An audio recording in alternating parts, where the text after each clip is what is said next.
Montiere godo e studio kaka giloso ng'anyo makamano miyo gi budhe skul kuom kinde malach jomowinjo bed ne graduate kata sidho kondo nyaka koro rit kuom thuolo malach. Ang'o mowinjo bed ne timo?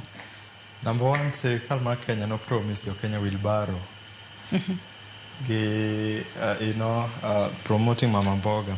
Manifesto was more on empowering gik ma are not necessary.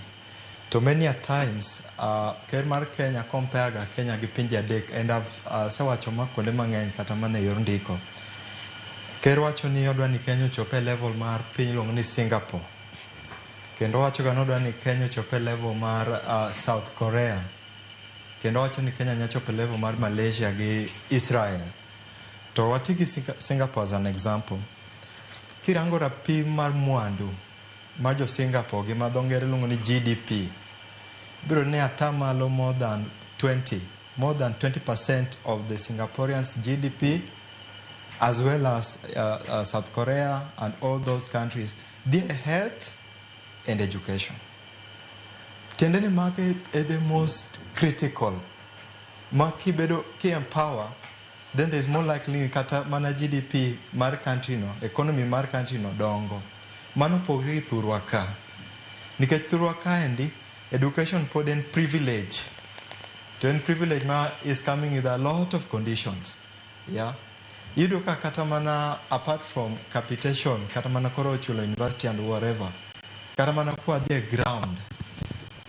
Apart from kata mana joma nyithi school koro university ma yuak. Even joma ni high school. Kata mana mod mar CDF mobed allocated. And based on who you know, it's a privilege. Koro ka mano miyo wan kaka jo Kenya pod wan chien kabisa. Nikech at this generation, onego bed ni wayuak e gik moko mopogre. Yeah? Nikech here youths are crying for unemployment.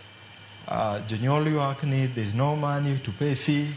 As well as jopiny yuak ni there's no health, SHA is not working and everything. So my say is that mana ka chop kuma sirikal will prioritize education.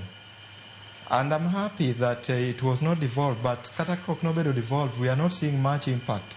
Nikech mana kaka dakteche yuak, be kaka koro chal kaka jopuonj yuak, and in education sector. Me I'm an educationist by training. Koro it's engi malit, engi matek, but we pray that one day ochopi. To jo Kenya be koro wigi yawre.